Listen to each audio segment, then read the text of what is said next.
আজকে পুঁই শাক চচ্চড়ি বানানো হবে। তো প্রথমে ডাঁটাগুলোকে আর পাতাগুলোকে কেটে নিই। এই বেগুন আছে, বেগুনও কেটে নেব, কাটাকাটি করে তারপরে দেখা হবে। ততক্ষণে আমি এই মাছের মাথাগুলো কেটে নিই। খুব স্লো আছে, এটাকে ভাজতে হবে, অনেক সময় নিয়ে ভাজতে হবে, একদম কড়া করে, যেন এক ফোঁটা গন্ধ না থাকে।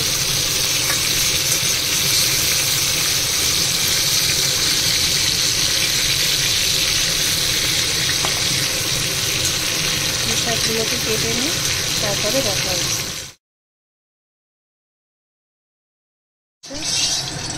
মাছের মাথাটা আমার ভাজা হয়ে গেছে। আর এই যে আমার পুঁই শাকগুলো, আমার এই পাতাগুলো এখানে রাখা আর ডাঁটাগুলো এখানে কাটা রয়েছে। এইভাবে আমি কেটে রেখেছি। কিছু তরকারিও আছে, ধুয়ে নিচ্ছি, তারপরে দেখাচ্ছি। আর এখানে একটু পেঁয়াজ, এটা আমি ফোড়নে দেবো। এখন হচ্ছে 5 ফোড়ন। 5 ফোড়নটা একটু ভাজা ভাজা মতো হয়ে গেলে তারপরে আমি কুচনো পেঁয়াজ, এখানে আমি 2টো পেঁয়াজ কুচিয়ে রেখেছি, এরকমভাবে কেটে পেঁয়াজটা কুচো করে আমি দিয়ে দেবো। তারপরে আমি তরকারি যেটা কেটেছি আমি দেখাচ্ছি, ধুয়ে নিয়ে সেই তরকারিগুলো আমি দেবো।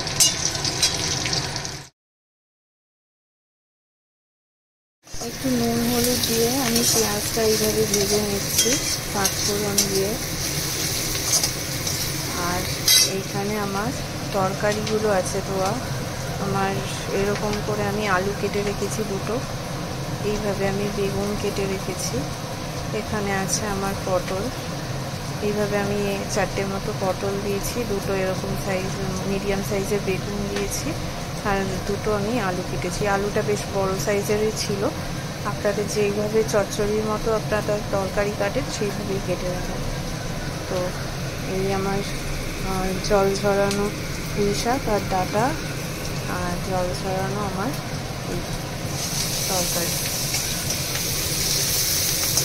পেঁয়াজটা ভেজে নিচ্ছি।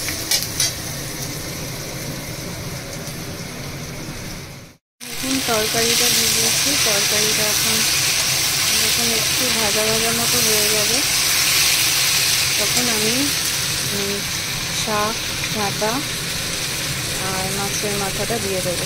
মাছের মাথাটা বুঝে দিতে হবে, যদি আপনারা গোটা খেতে চান তাহলে ভাঙবার চেষ্টা করবেন না। অনেক বাড়িতেই আছে যারা কাটা খেতে পারে না, সেই জন্য সেইসব বাড়িতে গোটা রাখাই ভালো। মাছের মাথা দেওয়ার পরে বেশি ঘাটাঘাটি করলে তখন মাথাটা ভেঙে যাবে, মাছের মাথাটা ভেঙে যাবে। পুরো কড়াই ভরে গেছে। যখন এটা পুরো কমপ্লিট হয়ে যাবে তখন কত খেতে অনেক টাইম হয়ে যাবে।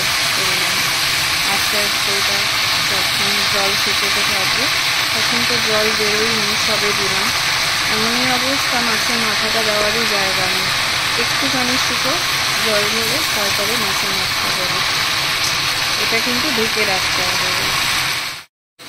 মাছ কমে গেছে তরকারি, আগে কেমন ভরা ছিল পুরো কড়াইটা, এখন অনেকটা কমে গেছে। মাছের মাথাটাও দিয়ে কেটে গেছে, আরও অনেক শুকোবে।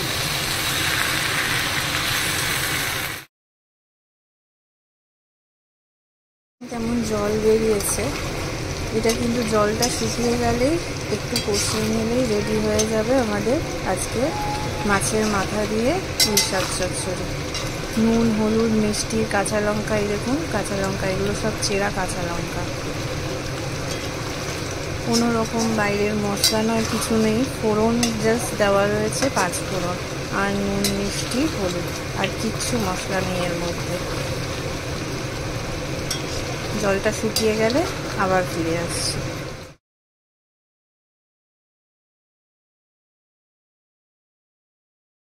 আমাদের পুঁই শাক চচ্চড়ি একদম রেডি।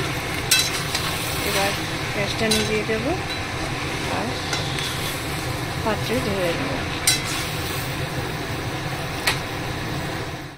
রেডি আমাদের পুঁই শাক চচ্চড়ি। এবং বাটিতে করে আমি ঢেলে রেখেছি। কেমন হয়েছে পুঁই শাক চচ্চড়ি অবশ্যই কমেন্টে জানাবেন।